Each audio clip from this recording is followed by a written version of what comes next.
कठिनाई, राम कृपा बिन आर न जाई। यही सदयावत अति कठिनाई, राम कृपा बिन आर न जाई। सत्संग की सरिता सरोवर होने का सौभाग्य उन्हीं सत्पुरुषों को प्राप्त होता है जिन्हें गोविंद अपनी कृपामयी चुंबक से अपनी ओर खींच लेते हैं। सबके बस की बात नहीं है भगवान की तरफ जाना। भगवान जिसको स्वयं बुलाते हैं वही भगवान की तरफ जाता है। अगर सोचो कि हम गए हैं तो समझ लो कि आपका अहंकार कह रहा है, आपके अंदर ज्ञान का कोई लेस मात्र नहीं।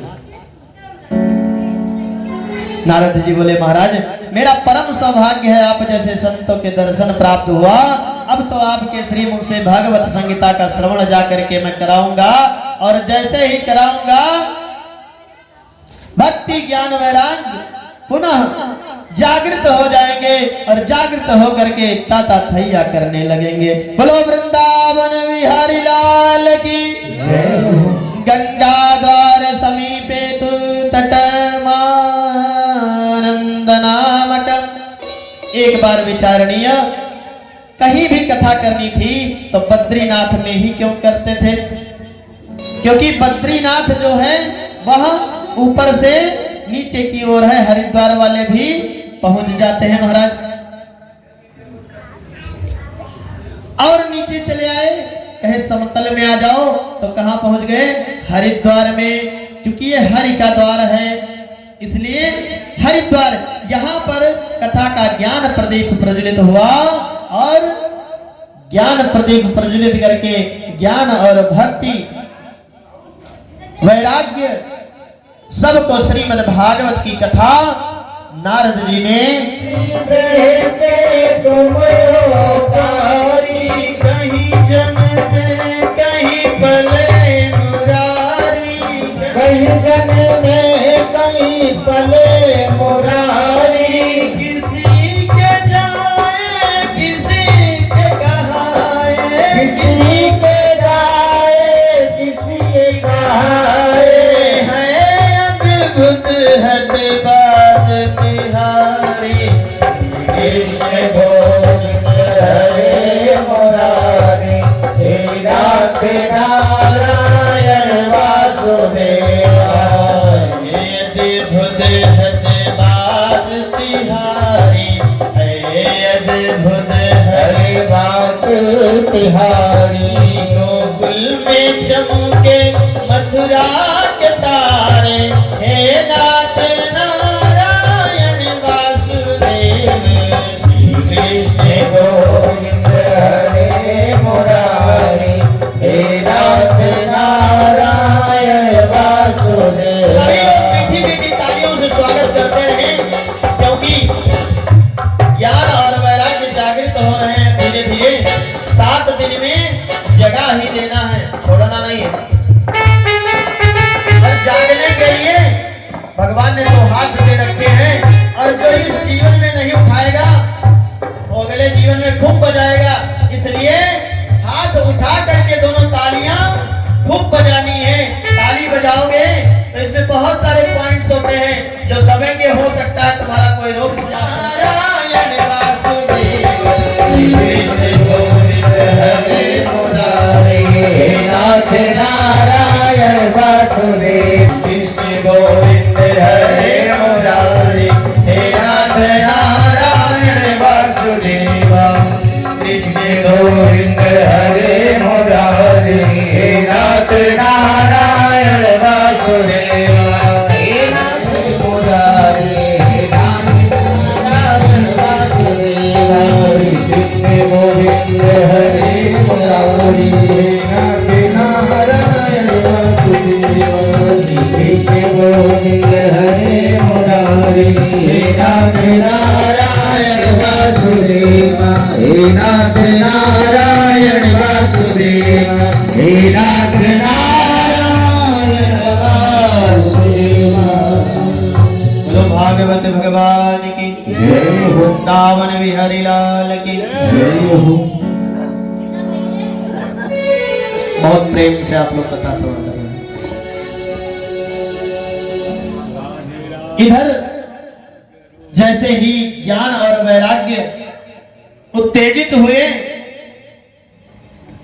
आप लोग भी उत्तेजित हो गए, क्योंकि आप लोगों के अंदर भी ज्ञान और वैराग्य अब धीरे धीरे जागृत होने लगा। कथा है, यदि कथा आपको कि वह कथा हुई ही नहीं। अब बाबा कह रहे हैं, सूत जी से कह रहे हैं कि ऋषियों, अब देवर्षि नारद ने सनकादिकों से कहा कि भगवान, हमने प्रत्यक्ष देख लिया कि श्रीमद् भागवत कथा के श्रवण से ज्ञान और वैराग्य भक्ति मैया के साथ किस प्रकार से पुष्ट हो गए, आप लोगों के बीच में हमने देखा। इस तरीके से ताली बजा बजा करके बढ़िया से मन में मानसिक नृत्य करते हुए, झूमते हुए आप लोग जागृत हो गए। आपके अंदर का ज्ञान और वैराग्य जागृत हो गया।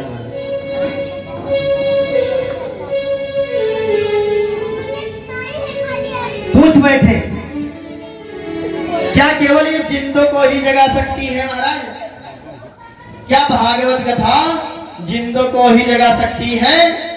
तो कहा, हमें बताइए कि के विशुद्ध यंती वदंतु मह्यम, यह कथा किन किन प्राणियों के लिए लाभकारी है?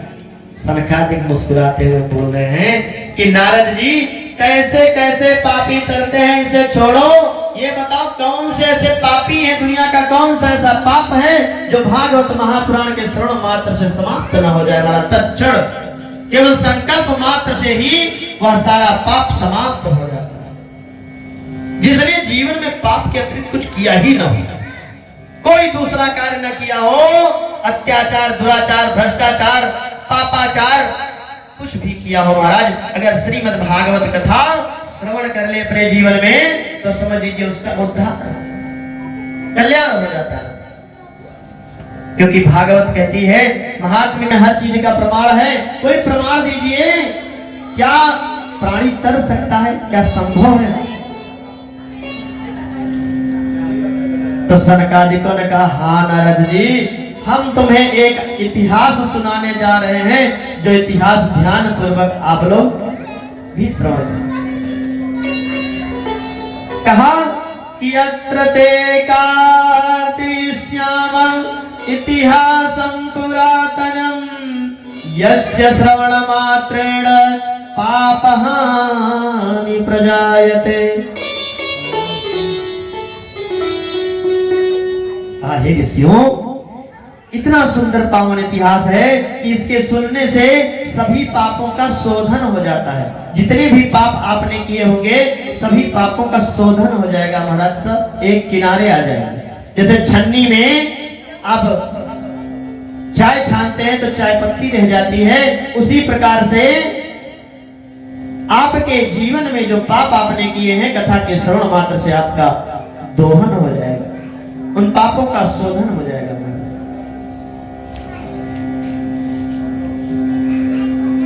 कहा कि तुंगभद्रा नदी एक है, तुंगभद्रा नदी के किनारे एक गांव में एक पंडित जी रहा करते थे। उनका नाम था आत्मदेव शर्मा। शर्मा परिवार से थे। द्वितीय भास्कर कहे जाने वाले सूर्य के बाद इन्हीं का नंबर था। ज्ञान की पराकाष्ठा, बहुत ही बड़े ज्ञानी पंडित थे, विद्वान थे महाराज, विद्वान के शिरोमणि थे, बहुत होशियार थे बेचारे। लेकिन उनकी धर्म पत्नी जो थी, उनकी धर्म पत्नी का नाम था श्रीमती धुंधली देवी। क्या नाम था? धुंधली देवी था। और पतिदेव जितने विद्वान थे, सुशील स्वभाव के थे, उसके ठीक विपरीत थी कौन? धुंधली धर्म पत्नी।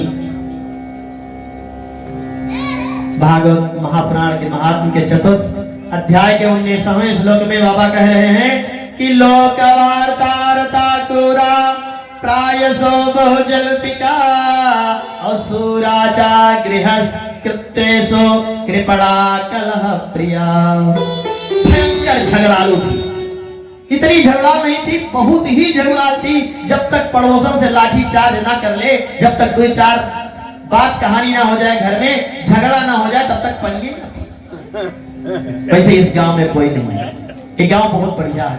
यहाँ तो सब महिलाएं संत हैं।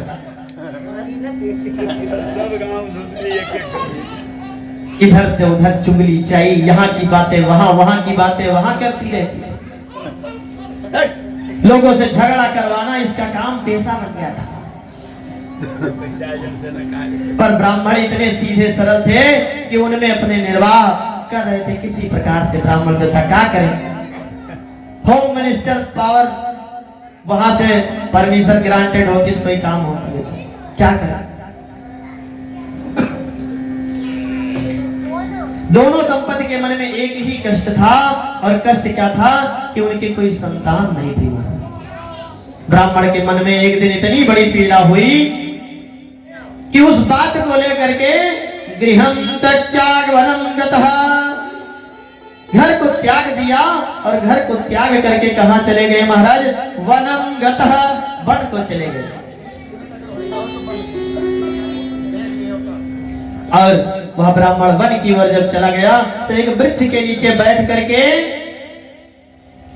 एक संत जी उधर से निकल पड़े। एक संत जी आ गया।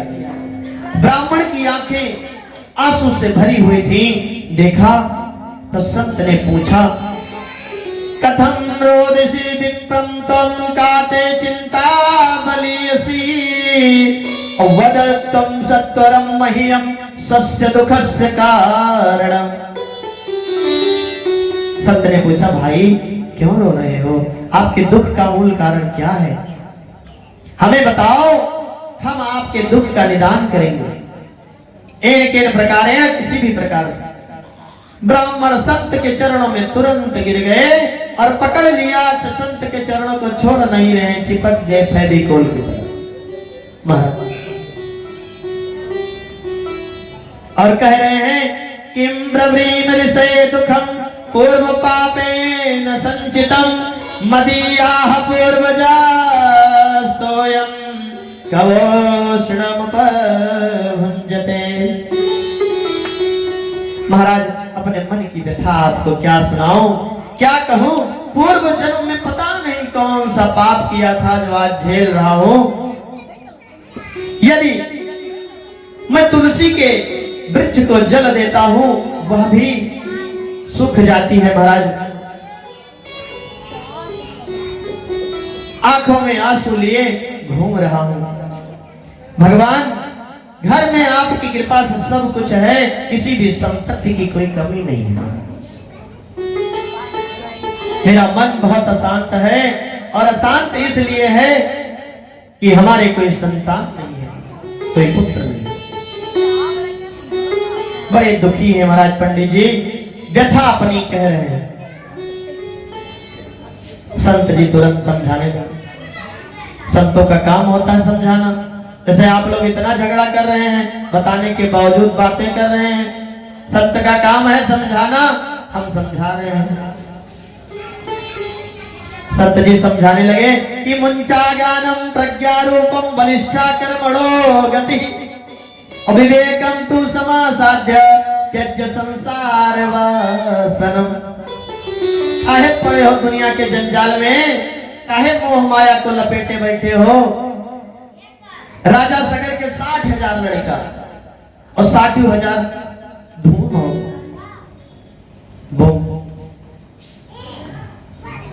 क्या फायदा हुआ ऐसे पुत्रों से?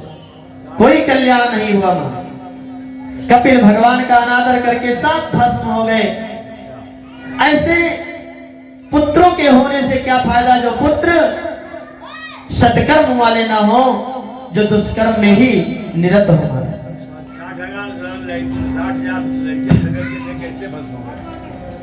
और जब भगीरथ महाराज, आगे कथा में आएगा, परेशान मत होइए।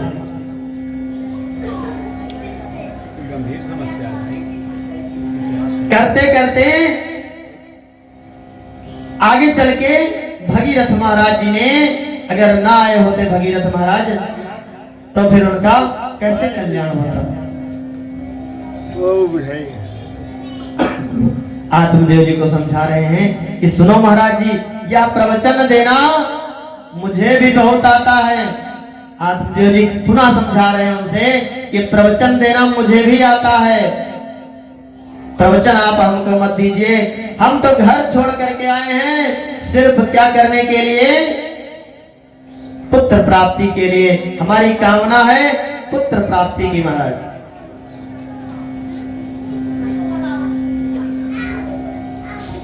क्योंकि कामना तो कामना होती है, यदि कामना आपने कर ली है, आपका संकल्प दृढ़ निश्चय वाला है, तो संकल्प आपका पूरा हो ही जाएगा। बाबा ने कहा अच्छा ठीक है, हम ध्यान लगाते हैं, ध्यान लगा करके देखते हैं आपके जीवन में अगर पुत्र संतान प्राप्ति का योग होगा तो मैं जरूर बताऊंगा।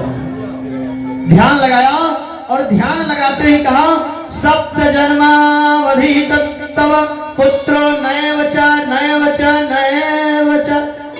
अरे एक दो जन्म छोड़ो, 7 जन्म तक आपकी कोई संतान कहीं लिखी नहीं है, संतान होने वाली है ही नहीं। आज की बात छोड़िए। इतना सुनते ही ब्राह्मण देवता ने उठा करके सर पटक दिया और भगवान से कहने लगे कि दुनिया से मैं हारा तो आया तेरे द्वार, यहाँ पे भी बलिहारा कहाँ जाऊंगा सरकार। दुनिया से मैं हारा तो आया तेरे द्वार, यहाँ पे भी गरहारा कहाँ जाऊंगा सरकार। दुनिया से मैं हारा तो आया तेरे द्वार, यहाँ पे भी जो हारा कहाँ जाऊंगा सरकार। दुनिया से मैं हारा तो आया तेरे द्वार, यहाँ से कर मैं हारा कहाँ जाऊंगा सरकार। दुनिया से मैं हारा तो आया तेरे द्वार, यहाँ पे भी जो हारा कहाँ जाऊंगा सरकार।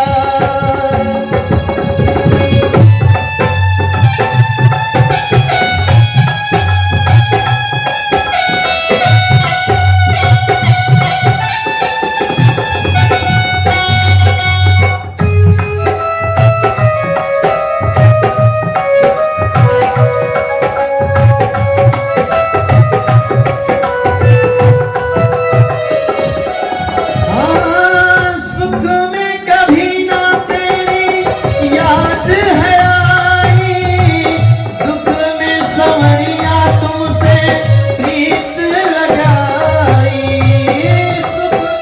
सुख में कभी ना तेरी याद है आई, दुख में संवरिया तुमसे प्रीत लगाई। सारा दोष है मेरा मैं करता हूँ स्वीकार, सारा दोष है मेरा मैं करता हूँ स्वीकार। यहाँ पे भी जो हारा कहाँ जाऊंगा सरकार।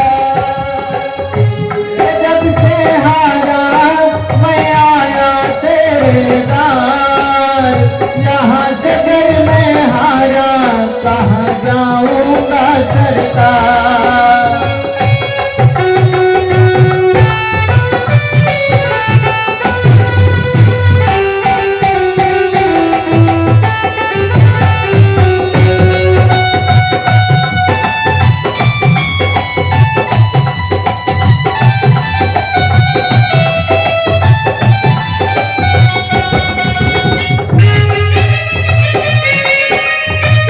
का कलंक लगने के डर से। और ब्राह्मण बोला कहीं से भी दो महाराज, चाहे जहां से ला करके दो, हमें तो चाहिए तो चाहिए, क्योंकि उसका संकल्प बहुत दृढ़ था। यदि आपका संकल्प भी दृढ़ है, आपने सोच रखा है कि हमको आईएएस बनना है, तो आईएएस बनना है। लेकिन 100% होना चाहिए। ये नहीं कि आईएएस नहीं बने तो पीसीएस ज्वाइन कर लेंगे, अगर पीसीएस नहीं बने तो क्लर्क ज्वाइन कर लेंगे, क्लर्क नहीं बने तो ग्रुप डी खाली है उसमें चले जाएंगे। अगर ऑप्शन है आपके जीवन में तो आप ऑप्शन में घूमते रहेंगे। ऑप्शन वाले हमेशा ऑप्शन में ही रहते हैं। इसलिए टारगेट ओनली वन टारगेट होना चाहिए। जीवन का लक्ष्य एक होना चाहिए। जिस भी लक्ष्य की ओर आप चलें, उस लक्ष्य को जब तक प्राप्त न कर लें तब तक सुख और चैन की नींद हमें नहीं सोनी चाहिए। बोलो वृंदावन बिहारी लाल की जय हो। जब बाबा ने ऐसी परम भक्ति देखी ब्राह्मण देवता की तो प्रसन्न हुए, कहा ध्यान किया और ध्यान करके एक फल को आमंत्रित किया और वह फल उनके हाथ में आया और फल को दिया। कहा इदं भक्ष्य पतन्यात्वं ततः पुत्रो भविष्यति। इस फल को ले जाओ अपनी पत्नी को खिला दो। अगर पत्नी को यह फल खिला दोगे तो आपकी पत्नी गर्भवती हो जाएगी और गर्भवती हो जाएगी तो आपको पुत्र रत्न की प्राप्ति हो जाएगी। बोलो वृंदावन बिहारी लाल की जय हो। फल ले लिया। अब पूछ रहे हैं बाबा कुछ नियम कानून अगर हो तो हमको बता दीजिए। तो संत बोले कुछ बड़ा नियम नहीं है, कुछ खास नियम ज्यादा नहीं है, केवल नियम एक है कि एक समय भोजन करना है, पवित्रता से रहना है और जीवों पर दया करना है। छोटी छोटी बातें बताई थी। किसी से लड़ाई झगड़ा नहीं करना है और ये तो होने वाला था नहीं। 2-4 नियम ठीक से पालन अगर हो जाए तो आपका कल्याण हो जाएगा। सुनते ही ब्राह्मण देवता लेट गए, साष्टांग प्रणाम किया और प्रणाम करके फल को हाथ में लेकर के घर में आ गए। अपनी पत्नी से कहा अरे सुनते हो, देखो हम तुम्हारे लिए बहुत सुंदर सा फल लेकर के आए हैं, सुंदर सा फल लेकर के आए हैं, जल्दी से पालो, खा लोगी तो बेटा हो जाएगा महाराज। यदि खा ले हो तो बेटा हो। ब्राह्मणी बड़ी चक्कर में पड़ गई, बोली यह फल आपको किसने दिया? तो आत्मदेव ने पूरी कहानी सुना डाली। अब धुंधली ने सोचा भगवान जाने किसने ऊपर मामला सब गड़बड़ हो जाएगा। पंडित जी बड़ा पूजा पाठ करेंगे। पंडित जी से फल तो ले लिया उसने, पर ब्राह्मणी कही कि थोड़ा हम शुद्ध हो जाए, नहा धो लें और नहा धोने की तो खा लेगी, लेकिन खाया नहीं। उसने फल को रखा और नहाया भी नहीं। पड़ोसन आ गई और पड़ोसनी ऐसे बैठे क्या सोच रही है,